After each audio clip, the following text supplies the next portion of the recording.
everybody, and welcome back. This is Joy, and I thank you so much for joining me today.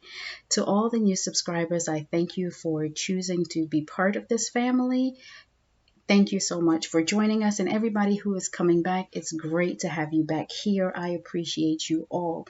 If it's your first time listening, I invite you to subscribe to the channel, turn on the notification bell, like, comment, and share. So as you can see from today's title, I am going to be talking about reparenting your inner child. This is something that a lot of victims of narcissistic abuse, like narcissistic parents, traumatic childhoods, those who need to heal from psychological trauma, dysfunction patterns, as well as self-harming behaviors, can all benefit from. This is something that I have done for myself. I had to do the inner work too. And it's almost like you don't always just arrive to a destination and say, okay, I don't need to do this anymore, because sometimes life will present reminders that you may need to just fine-tune a few things. But you can experience joy, you can experience peace along your journey. And so I really just encourage you that if you are somebody who has experienced any of those above situations, to take the time. This is one of the best investments that you can make in yourself. You are always going to be your longest project, your longest investment. So do the work so that your life can be peaceful, so that you can live authentically, and that you can really just honor who you are. Doing this inner child work allows you to reconnect to the childlike innocence that was lost along the way. When you are in chaotic environments or you experience a traumatic event, that innocence is robbed from us, and it can stunt our growth or our development in later years, and it has ways of showing up. We are going to get into all of that in a moment. And what this actually does is it's about healing your abandonment issues. Those of you with narcissistic mothers or fathers, your parents abandoned you. They weren't there for you. They didn't validate you. They didn't, love you. And so you in turn abandon yourself. For those of you who are like, who have had experiences like me, I suffered childhood sexual assault. I abandoned myself the day that happened. Maybe you grew up in a home with domestic violence, substance abuse, and you lost yourself in all of that. Then you need to do this work, and this is just for you, because you see, by healing this wound, it allows you to connect the inner child to the adult self that we are today. And then what happens from there is there's harmony that is created in what we would call the integrated adult. Every inner child has an innocence about them, and there's a primal need that all children have. Children are vulnerable, they are innocent, they have deep feelings, and they are curious. Children crave love, recognition, and safety. And they're open-minded, and when they express something, they express it in wholeness, and that could be anger, sadness, or joy. It's just fully expressed. Now, your outer child is always going to be responsible for the neglect that the inner child is experiencing, or the abandonment. So the outer child is going to have self-defeating behaviors. And this is, again, a response to the hurt the inner child experiences. So this could be loss of control. It could be through behavior or reaction. They have uncalibrated expressions of anger. They're impatient, impulsive. They tend to be self-centered and sabotage, as well as they'll self-sabotage their internal growth. And that's where you have that whole arrested development theory. And they tend to fight change. And what you also see is that they overprotect the inner child by pushing love away. For children of narcissistic parents, the injury comes when you're abandoned by your parents. And so you just can't trust somebody else to love you, because if they couldn't love me, why will you love me? And so these are just examples, these are just examples of what you can experience. It's not everything in its totality. Your experiences may be different from mine and from somebody else. But if I didn't mention anything that you experience, it's not to invalidate you. But, these are the ones that I am well versed with. Again, this is all from my own discovery process. So when the inner child is wounded, right, they have a deep seated belief that they're broken. I used to feel like I was damaged goods because it felt like that innocence was just taken from me. And you fear abandonment, and that shows up later on in adult relationships where you fear abandonment and rejection. The inner child wound tends to lead to feelings of insecurity and low self-esteem. You become fearful when it's time to set boundaries and you are unable to say no. And you tend to find that this adult is always seeking instant gratification, and this could be through distractions such as sex, shopping, substance abuse, procrastinating, or, yeah, those are the ones I can think of off the top of my head.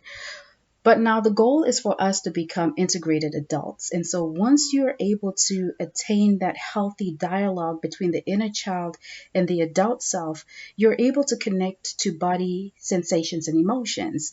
You're able to identify and articulate your emotions, and you are able to identify your needs and make requests without anger or overreacting. And you're able to remain true to yourself even in conflict. So that means that you are able to engage in healthy conflict resolution because you are secure in your personal constitution.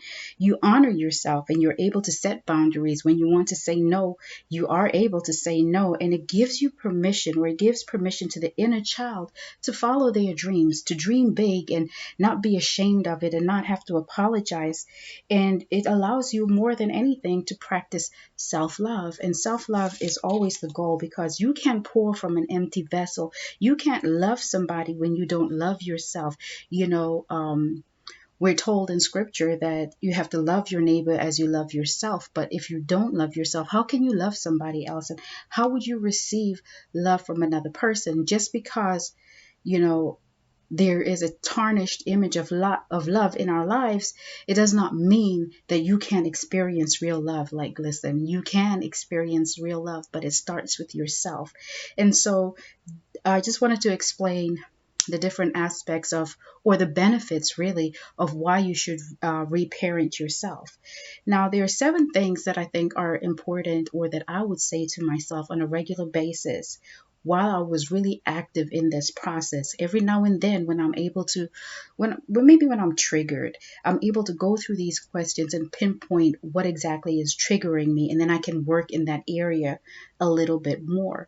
The very first thing, well, I'm just going to list these 7 things real quickly, then we'll get right into it. First one is, I love you. I hear you. You didn't deserve this. I'm sorry. I forgive you. Thank you. You did your best. Now, your inner child needs to hear you say that you love her or him. It's important. You see, you have to be able to express this, because love was something that you never experienced in its fullness if you had narcissistic parents. Sometimes, you feel like you have to achieve certain goals in life, or you have to do certain actions or behave a certain way to be lovable. But when it comes to love, you deserve love right where you are, because guess what? You are enough. You don't need anybody to validate you, or there doesn't need to be a validating reason why you should be loved. You're a human being. You are a perfect creation. You're a gift to us. And so you deserve to be loved just the way you are. You don't have to lose weight. You don't have to change your hair color. You don't have to sex somebody. You don't have to be a doormat. You don't have to be the broom that sweeps everybody's mess up just so that you can experience love. No. Right where you're lovable. Your parents may have made you feel like you needed to prove worthiness, or that they may have made you feel, sorry, I'm getting tongue tied, they may have made you feel unworthy of love, and maybe try to make you prove that worthiness. But sometimes they're just incapable. They could be narcissistic. They could just be emotionally unavailable. There are so many reasons why, but that is not your problem. You don't have to reconcile that. What you need to reconcile is what's going on within you. So I encourage you to tell yourself that you love yourself. Tell yourself at random times, when you're getting ready, when you're putting on your makeup, when you're shaving, when you're brushing your teeth, say it to yourself, and sometimes say it out loud that I love you. Write notes to yourself, write reminders, little post-its, and stick them around, and remind yourself that you are lovable, that I am enough, that I am worthy. Affirm yourself. And it feels really weird in the beginning, but one thing that I always say is that, in order for you to experience true love, it has to start with yourself. Self-love is a precursor to real love. You cannot experience real love without tapping into self and loving self first. So one of the very first steps in loving yourself is being self-aware, because you don't just fall in love with somebody without knowing anything about them. You want to know what this person is about. And that's the same thing with you. We tend to neglect ourselves when we have these toxic upbringings. And so we never really are able to tap into ourselves or get to know ourselves, because it's always based on somebody else's perception of us. So it's time to, practice some self-awareness. Ask yourself, who am I? What are the things that I like? What makes me happy? What makes me sad? What are my dreams? What are my goals? What are the things that I'm good at?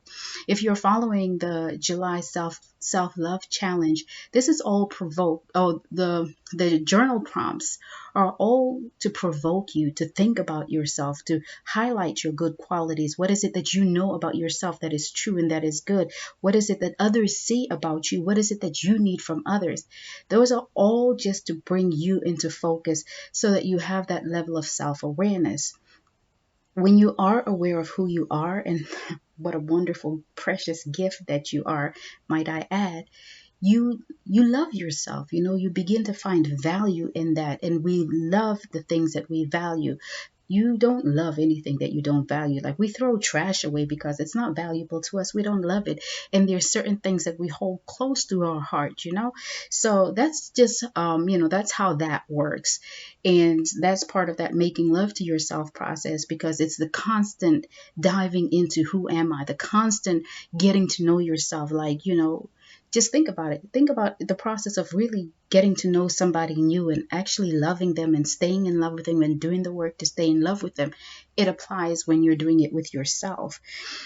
The second point that I want to make is, I hear you. A lot of times you hear people say things like, get out your feelings, or quit crying, or you may have had a parent that will say, well, I'll give you something to cry over. I'll give you something to cry about. And so what that does is, these feelings teach us not to have boundaries. They teach us to self-sabotage, and it invokes depression, as well as it affects our relationship choices in the long run, because we don't listen to ourselves. We tune ourselves out. So when you always told, get out your feelings, you don't allow yourself to feel what you're going through. It's a foreign thing to you. And I don't like that whole get out your feelings. And I'm guilty. I used to say it all the time. It just used to roll off my tongue because I heard it so much. But get out your feelings. But let's hold up for a moment. Your feelings, when you're feeling something, it's your body, your mind, your emotion, your soul is communicating with you that something is off. Many of us who have had, intimate partners who are narcissistic will always be able to say that something just didn't feel right.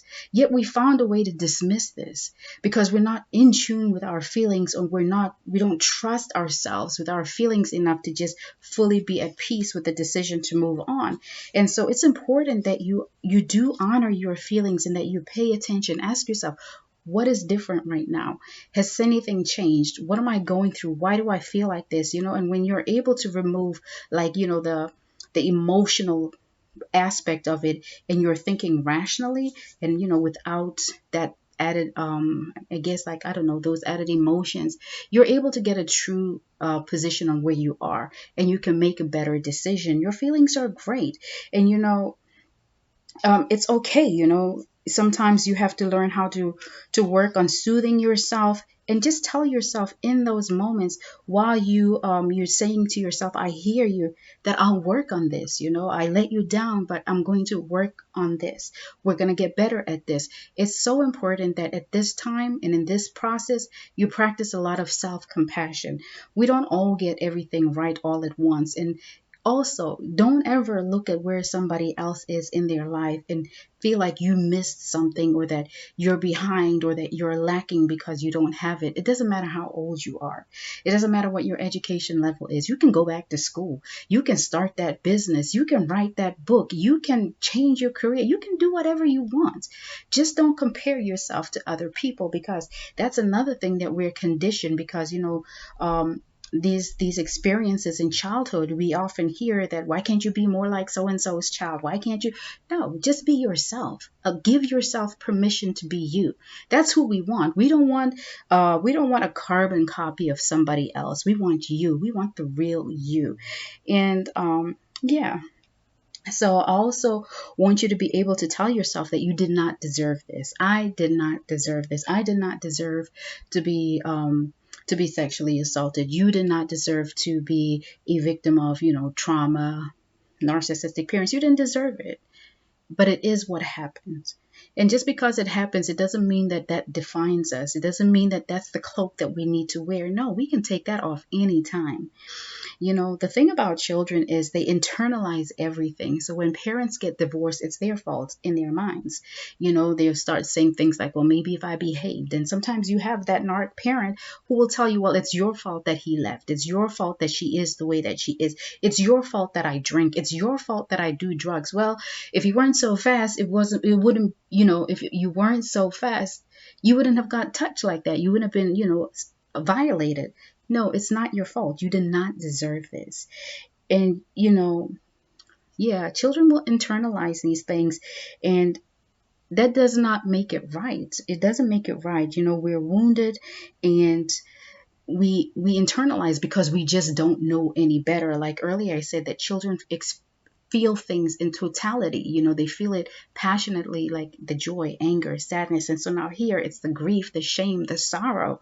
But you have to remind yourself that I did not deserve this. You may have to announce to yourself when you're feeling low, when you're feeling depressed, that listen, I don't deserve this. I didn't deserve this. And I don't deserve to lay down here and feel defeated because I had no control over what happened. You're right. You had no control. And so this is how we take our control back. We reaffirm who we are, and we love that inner child back into wholeness. It's just like how you would parent your own child. You want to be present, you want to be available, you want to validate, you want them to feel secure, you want them to feel loved. That's all we are doing to ourselves. So you're going to have to tell yourself, I'm sorry.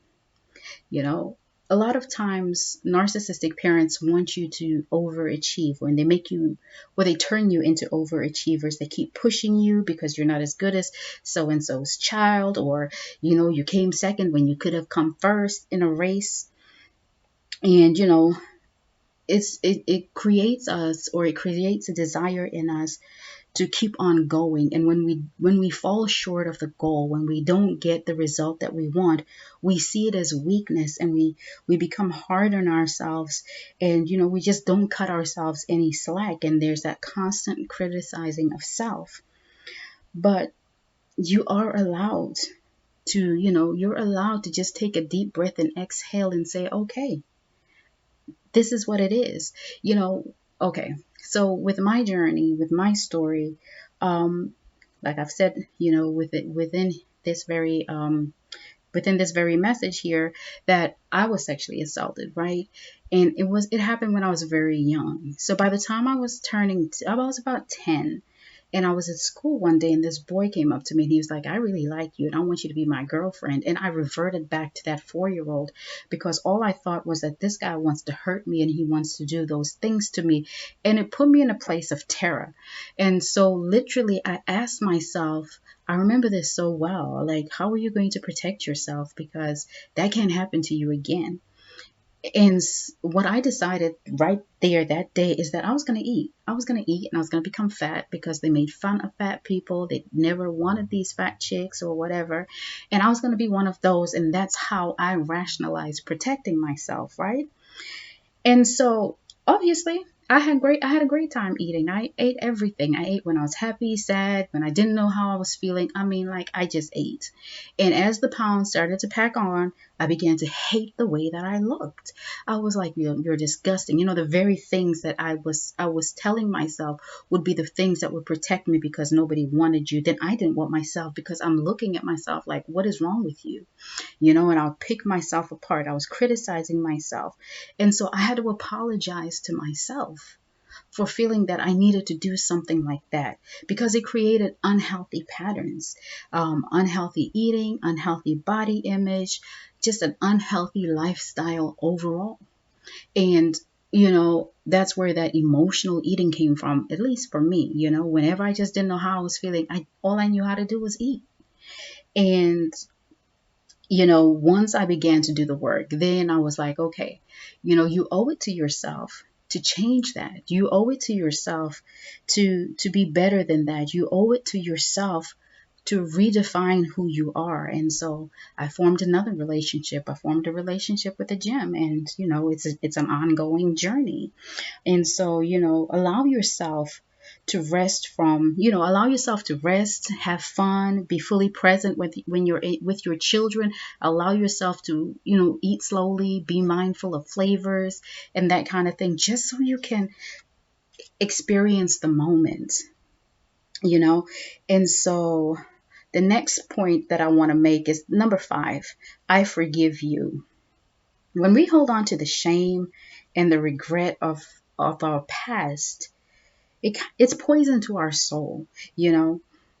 And when we hold on to feelings of shame and all of those things, it doesn't affect anybody else but us. Well, it may seep out in our attitude, but the one who experiences the most damage is us.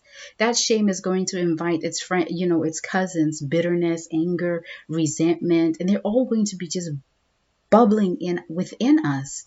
And that's so toxic to who we are. It makes us stagnant in life. It makes us self-sabotage. It makes us settle for mediocre things that we have no business settling. It makes us say things like, I'm not good enough. I'm not worthy. That is a lie. It causes you to go to sleep on yourself. It makes you procrastinate and you don't achieve anything. And you wonder why? Why me? Why can't I do this? Why can't I be like other people just living their lives? Because you're asleep on yourself. Simply open your mouth and say, I forgive you. It may sound weird at first, but you've got to remind yourself, and you've got to say this over and over until you finally grasp it and you believe it and you're able to say, I forgive you, and you truly forgive yourself. It opens you up to new possibilities. It allows you to step into your future. It allows you to walk into your prepared places. And you've got to say, like, I forgive you, like Joy, I forgive you for being responsible or taking responsibility for the abuse. Like, listen, you were 4. You really didn't do anything. Sometimes you're going to say, I forgive you for the addiction to food, like me. Okay. I forgive you for that because you thought it was going to protect you when ultimately it hurt you. I forgive you for the choices that you've made with these toxic men and these toxic women that you've allowed in your life. I forgive you because when my parents got divorced, it was based on them and not my choice. Whatever your situation is, pull from it. Add why you are forgiving yourself. Remind yourself and forgive yourself as much as and as quickly as you forgive other people. Forgive yourself. I've never had a problem when it comes to forgiving another person. But when it came to forgiving me, that was a real issue. But like, you practice that self-compassion again, be patient with yourself. It's also very important that you tell yourself, thank you. Thank your inner child for not giving up. Thank God that, for those of you who are like me, I try to kill myself. My first suicide attempt was when I was 15. I was just so hurt. I was depressed. I was stuck. I wanted to just feel normal like everybody else. They were going around happy and started dating and here's me just scared. Like, okay, what's up? But Thank yourself for making it through another day. Thank yourself for being strong and showing up. Even when you're unsure, even when you don't have the answers, you still showed up. Thank yourself for not taking that overdose. Thank yourself for being just being who you are, even though you may not know who you are and you're still trying to figure those things out. Thank yourself when you walked away from situations, no matter how much it hurt you. Thank yourself every time that you get a Hoover attempt and you don't respond. Thank yourself when that smear campaign comes your way and you turn a blind eye, even though it hurts you and you know that they're lying in it. And you just want to say, listen, that's not the truth. This is what happened, but you keep quiet. Thank yourself for that, because that is powerful and that is your power.